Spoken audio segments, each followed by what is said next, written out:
সম্মানিত দর্শক, আজকে আমরা জেনে নেব ময়নার আসামিকে, প্রকৃত আসামি, তাকে গ্রেপ্তার করা হয়েছে।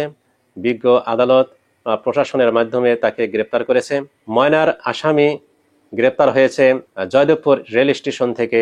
সে পালানোর চেষ্টা করেছিল, সেখান থেকে তাকে গ্রেপ্তার করেছে। ময়নাকে দুনিয়া থেকে যে বিদায় দেওয়া হয়েছে সে বিষয়ে আপনারা সকলেই অবগত আছেন, জানেন, শুনেছেন। বিভিন্ন নিউজের মাধ্যমে আপনারা এই খবরগুলো পেয়েছেন। তো ময়না, সেই কোন ময়না, এই সম্পর্কে আমাদের একটু জানা থাকা উচিত, যেহেতু ইতিপূর্বেই ব্রাহ্মণবাড়িয়াতে এক ময়নাকে দুনিয়া থেকে বিদায় দেওয়া হয়েছে। আর আরেকজন ময়নার পরিচয়, সেটাও আপনারা জানেন, বা পেপার পত্রিকাতে এই নিউজটা এসেছে এবং আপনারা সেটা দেখেছেন বা জেনেছেন।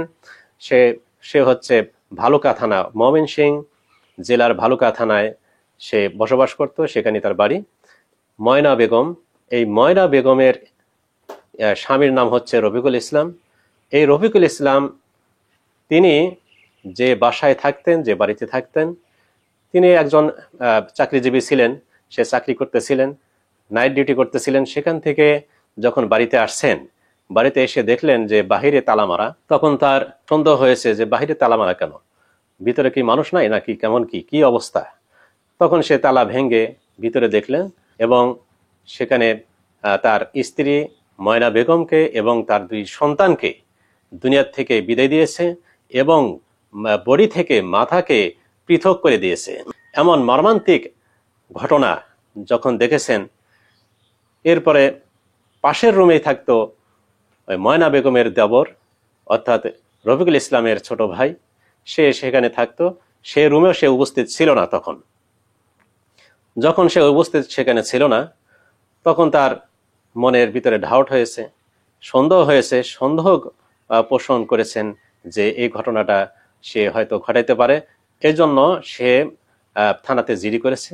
জিডি করার পরে তাকে rail station, Joydebpur rail station থেকে পুলিশে তাকে গ্রেপ্তার করেছে।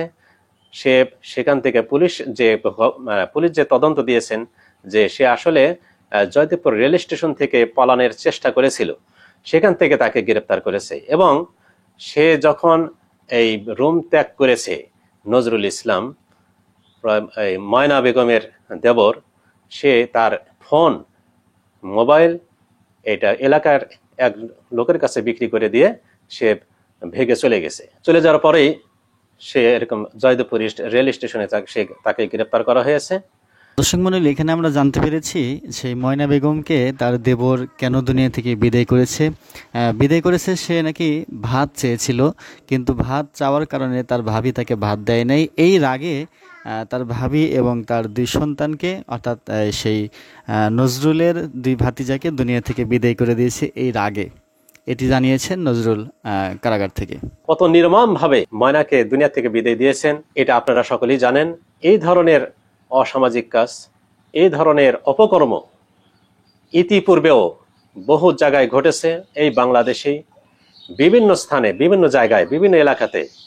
আমি যে ময়নার কথা বললাম, আপনারা সকলে চিনতে পারলেন, জানতে পারলেন যে ময়নার আসামিকে গ্রেপ্তার করা হয়েছে। সে ময়নার আসামি হচ্ছে নজরুল ইসলাম, অর্থাৎ সে তার ভাবিকে দুনিয়া থেকে বিদায় দিয়েছে। সাথে তার পাশে যে 2 জন ঘুমন্ত অবস্থায় ছিল, সেই ঘুমন্ত অবস্থায় 2 সন্তানকেও দুনিয়া থেকে বিদায় দিয়েছে। একদম বডি থেকে মাথাকে পৃথক করে দিয়েছে। এত মর্মান্তিক এক ঘটনা ঘটাইছে। এই ঘটনার প্রতিবাদে আমরা সকলেই আবদার জানাই, দাবি জানাই প্রশাসনের কাছে, বিজ্ঞ আদালতের কাছে, যেন তারা অতি তাড়াতাড়ি এদেরকে গ্রেপ্তার করে, আরো কারা জড়িত আছে তদন্ত করে তাদেরকে গ্রেপ্তার করে এই নজরুল সহ যে ঘটনাটা ঘটাইছে, দুনিয়া থেকে বিদায় দিয়েছে 3 জন মানুষকে, আমরা চাই তার উপযুক্ত শাস্তি এবং উপযুক্ত বিচার আমরা চাই। সে প্রকৃতপক্ষে সে যদি এই ঘটনার সাথে জড়িত থাকে, সেই তদন্ত অবশ্যই বিজ্ঞ আদালত করছেন।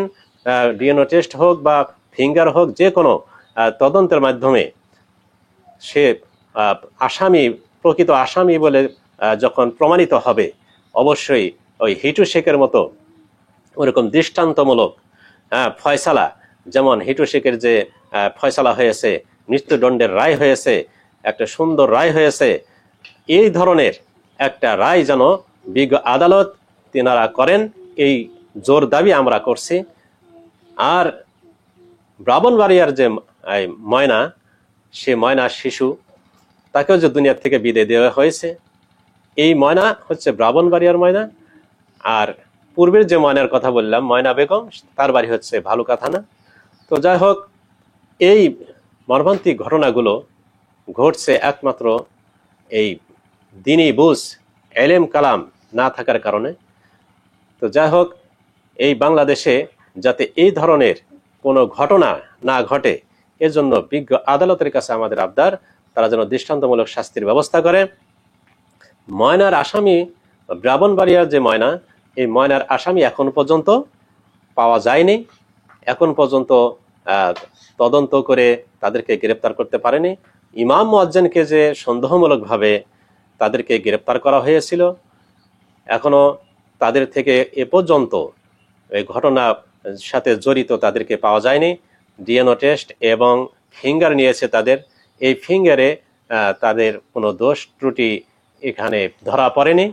যেহেতু ইমাম সাহেব এবং মুয়াজ্জিন সাহেব তারা যেহেতু এই ঘটনার সাথে জড়িত নয়, এজন্য এলাকাবাসী সকলেই দাবি জানিয়েছেন, মহল্লার সকলেই, তার মুসল্লিরা এবং মহিলা মানুষ সহই সকলেই দাবি জানিয়েছেন যে তাদেরকে হয়রানি না করে, যেহেতু তারা এক ভালো মানুষ, সৎ মানুষ, ইমাম সাহেব একজন অত্যন্ত ভালো মানুষ, এই সাক্ষী এলাকাবাসী দিয়েছেন।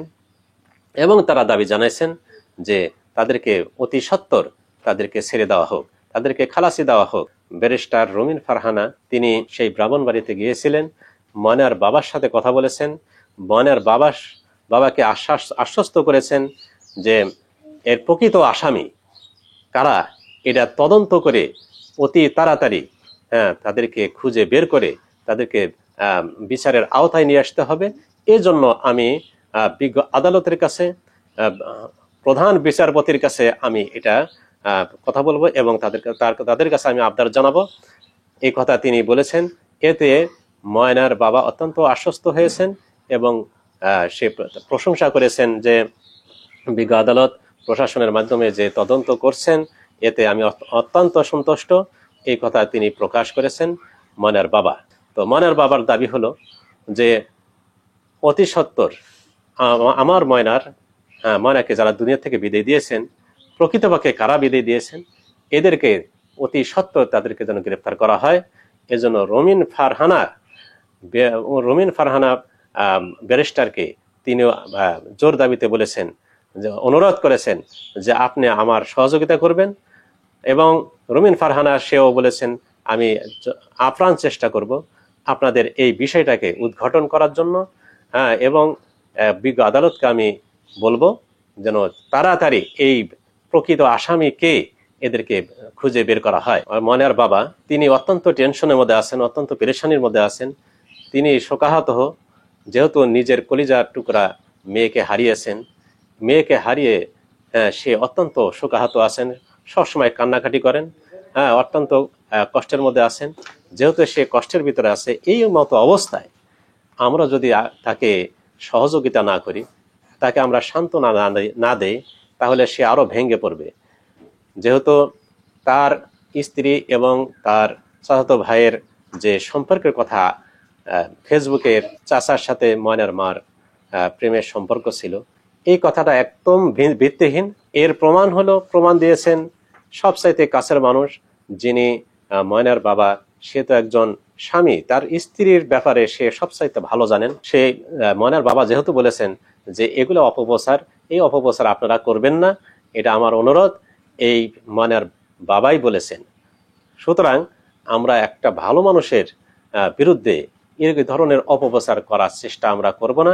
যেহেতু আমাদের কোনো তদন্ত নেই, আমরা জানি না, আমরা ভিত্তিহীন ভাবে, আপনি জানেন না বা আমিও জানি না, যে বিষয়টা আমি সঠিকভাবে জানি না, সেই বিষয়টিকে নিয়ে আমরা এভাবে প্রচার করার চেষ্টা করব না। কারণ একটা মানুষের ইজ্জত ক্ষয় করা, ইজ্জত নষ্ট করা, অসম্মান করা, এটা আল্লাহ তাআলা তার উপরে অত্যন্ত অসন্তুষ্ট হন। যারা নাকি মানুষের দৃষ্টিটিকে প্রকাশ করে দেয়, আসলে সে দোষের সাথে জড়িত নয়। যদি প্রকৃতপক্ষে যদি দোষের সাথে জড়িত না থাকে, অপরাধের সাথে জড়িত না থাকে, এ ধরনের ঘটনা যদি না হয়ে থাকে, যদি আসলে তাদের ভিতরে ময়নার চাচা আর ময়নার মার সাথে যদি আসলে প্রেমের সম্পর্ক না থেকে থাকে, তাহলে আপনি এটা প্রচার করে আপনি গুনাহগার হবেন।